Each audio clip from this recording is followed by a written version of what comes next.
been told by a former warden is he's a target. That's the fact of the matter, and that's why they have him. Diddy offered a $50 million bond, surrendered passport, and proposed home detention, but the USDA deemed him a flight risk. I urge everyone to think about the headline versus the truth. Let's be real for a second. Diddy's arrest has everyone shook. But honestly, are we really surprised? What if I told you this might be part of a much bigger game? One that involves a certain someone Diddy never saw coming. Yeah, we're talking about betrayal. And it's looking like Jay-Z might be playing chess while Diddy's stuck in checkers. This narrative has been reigning in the shadows, so let's get into it. Hear me out. How does an empire that took decades to build come crashing down in just 1 year? It's almost too perfect, right? It was like someone close to Diddy, someone who knew all his moves, has been working quietly behind the scenes with the feds. And who's been closer to Diddy than Jay-Z? These two have been through it all together. Remember the 1999 shooting scandal? They got out clean, no problem. But now while Diddy's empire is burning, Jay's out here looking squeaky clean, like he knew this whole storm was coming and got his house in order way ahead of time. I mean, it's possible that Jay-Z could have been tipping off the feds this whole time while keeping his own closet skeleton-free, or should I say relatively. It's starting to feel like Diddy's downfall might not be just a coincidence. Maybe Jay's been playing the long game, and we're all just watching it unfold. Okay, so the drama kicked off last Monday at the Park Hyatt, New York, where Diddy had been laying low for over a week. According to his legal team, he was there to surrender to authorities. However, the day Diddy was arrested by HSI authorities, the U.S., the Attorney's Office for the Southern District of New York, unsealed a 14-page federal grand jury indictment. This wasn't just your average charge sheet. No, investigators claim that Diddy orchestrated an elaborate scheme using his fame and fortune to satisfy his, let's just say, questionable desires. And this wasn't just some one-off mistake. Prosecutors revealed it's been a recurrent and well-known pattern of A. Fast forward to Tuesday afternoon. Diddy was in court, pleading not guilty to 3 very serious criminal charges. And while he was awaiting trial, they got him locked up in the special housing unit at Brooklyn's infamous Metropolitan Detention Center. Yeah, the same place known for its terrible conditions. Interestingly, it's the same federal jail that previously housed R. Kelly before and during the trial of the disgraced R&B singer, who was sentenced to 30 years in prison for ST and racketeering in 2022. It should feel like home for Diddy, but his lawyer is doing his best to get him bail. Sean Diddy Combs is due in court this afternoon for a bail hearing. The judge denied bail yesterday after he pleaded not guilty to federal racketeering and trafficking charges. Instead of jail, Mr. Combs' lawyers were proposing a bail package that included a $50 million bond co-signed by Mr. Combs, his mother, and other family members, as well as home detention, surrender of his passport, weekly substance test, and a visitor log that would be submitted to pretrial services each night. But the judge did not agree to the proposal after hearing his arguments. Judge Andrew Carter said, "I don't believe that counsel has the ability to control you, given the very significant concerns I have, particularly because of Substance A and what would seem like anger issues. The danger, I think, is quite serious. My bigger concern deals with the danger of obstruction of justice and the danger of witness tampering. That is a real concern that I have here." Well, even the judge has his reservations against Diddy, but there is only one person who is wholeheartedly on Diddy's side. We believe him wholeheartedly. He didn't do these things. Money can do wonders, can't it?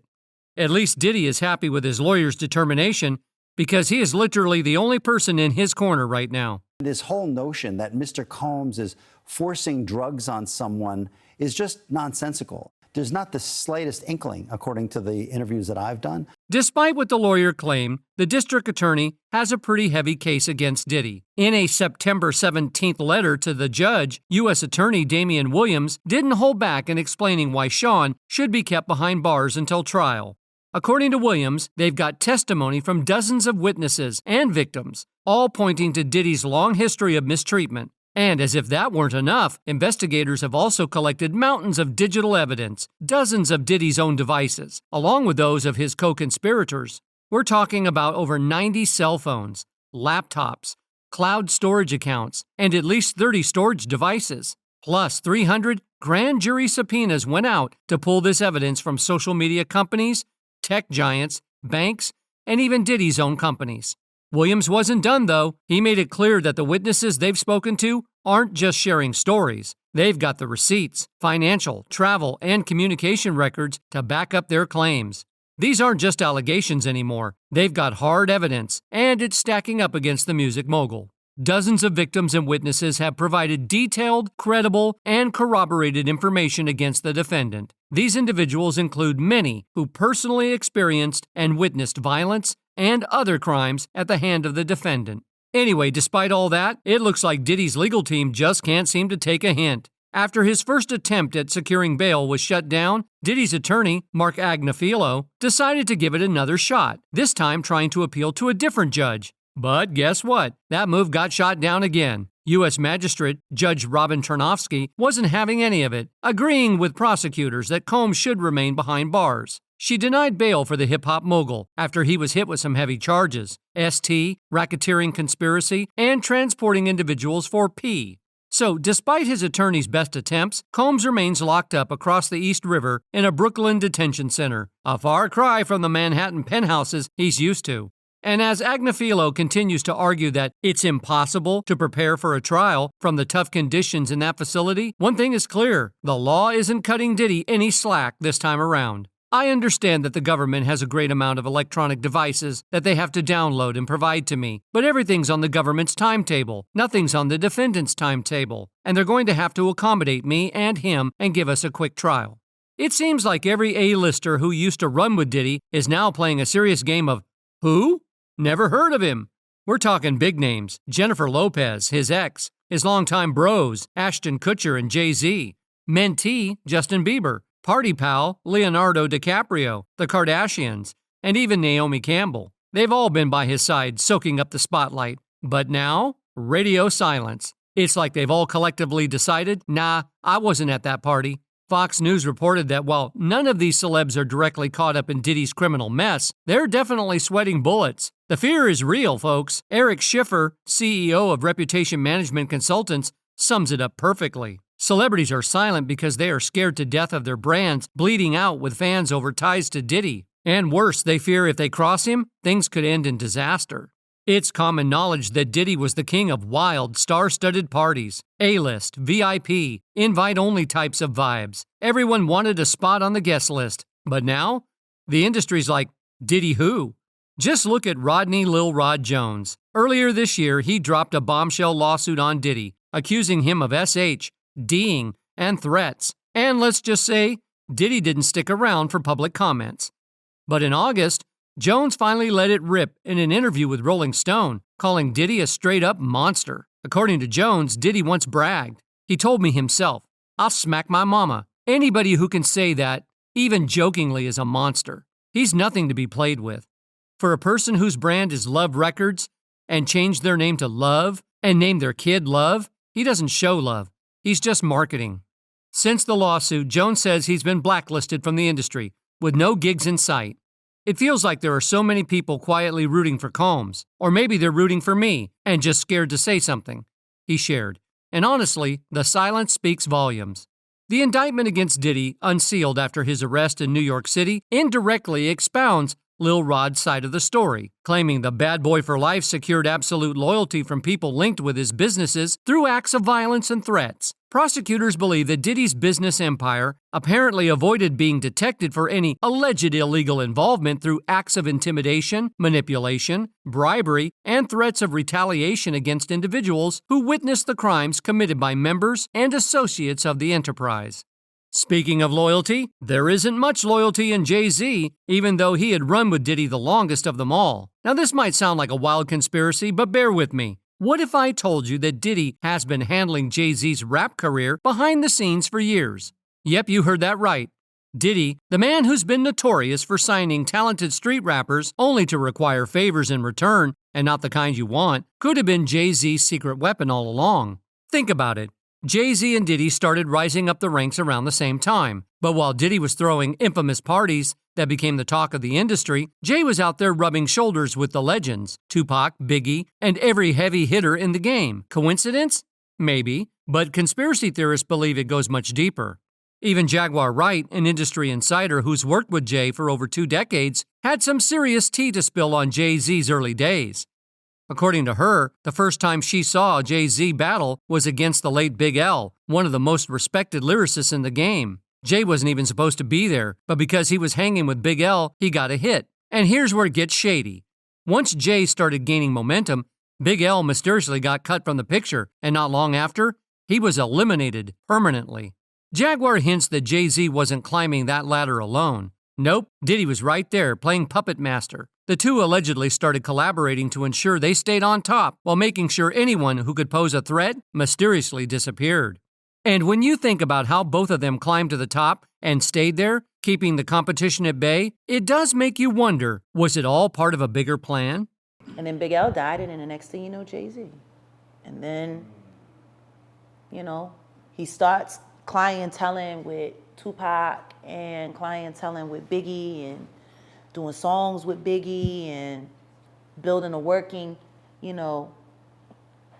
camaraderie with Honeycombs. Anyway, as fate would have it, Big L died. But Big L and Jaguar were allegedly lovers at the time, and before he passed, he had seemingly confided in Jag about how Jay-Z was after him. Sean Carter, I believe everything that Big L ever told me. He never lied to me. Lamont never lied to me. And the last time I was with him, he told me that you were going to try to unalive him. He told me not to trust you. Now, word on the street is that Diddy may have pulled a few strings to crown Jay-Z as the king of hip-hop. But let's be real, Jay's no stranger to the drama himself. Back in the day, there were whispers that he had something to do with Aaliyah's tragic end. Yeah, you heard me right. Here's how it all supposedly went down. Right before Aaliyah's untimely passing, Jay-Z started cozying up to none other than R. Kelly. Yeah, that guy. Now, R. Kelly was already drowning in rumors of creepy behavior, but Jay wasn't worried about that. He was all about making those industry connections. Meanwhile, Aaliyah, who was still a teenager, was reportedly under R. Kelly's, influence, if you catch my drift. And interestingly, R. Kelly was in the news, and Aaliyah was 6 feet under. And we all know that Jay couldn't have done this by himself. But hold up, it didn't stop there. A well-known journalist recently took to Twitter and dropped a bombshell. She claims she's been in contact with Jay-Z's alleged mistress, Kathy White, before her sudden and very mysterious death. Oh, and get this, rumor has it that Queen Bey and Kathy were pregnant at the same time. Imagine the drama in that household. Liz Cronkin, the journalist in question, pretty much spilled all the tea when she revealed that her boss asked her to dig into blog rumors about Jay-Z's supposed affair with Kathy. So, Liz calls Kathy up at work in New York, and guess what? Kathy was down to tell her story. But when Liz tried to call her back a few days later, poof, Kathy was gone. She finally gets a hold of Kathy's coworker, and the woman casually drops, "Oh, Kathy, she's dead." Wait, what? Now, the official cause of death? A brain aneurysm. But people started side-eyeing that story hard, especially since Kathy and Claudia Jordan were spotted hanging out with Jay-Z and Puffy in Vegas not long before. And of course, there are whispers that Diddy might have helped cover the whole thing up. Apparently, there were irregularities in the autopsy report. How convenient, right? But nothing has ever been proven. Yet. And to be honest, Diddy has been indicted on similar charges this time. Anyway, Combs isn't going down alone. Oh no, this one is about to be a full-blown house cleaning. According to federal prosecutors, Diddy's crimes stretch beyond bribery, threats, and even ST, and he didn't do it solo. The entire team is about to feel the heat, from his security detail to his personal assistants, right down to the folks cleaning up the aftermath. No one in Diddy's camp is safe from prosecution. And here's the kicker. Insiders say some of them are already cutting deals to testify against the man himself. Former federal prosecutor Manny Medrano has laid it out clear that those who cooperated with Diddy's operations are about to face some serious decisions. Some will flip to save themselves, while others will be criminally charged. The question is, who's considered a high-level versus a low-level enabler? Medrano explains that while a housekeeper who cleaned up after one of Diddy's infamous S parties might be lower on the food chain, the folks who lured the women to these events, they're going to be on the chopping block. But get this, word on the street is that no one is even thinking about approaching Jay-Z, who allegedly threw a party with Diddy.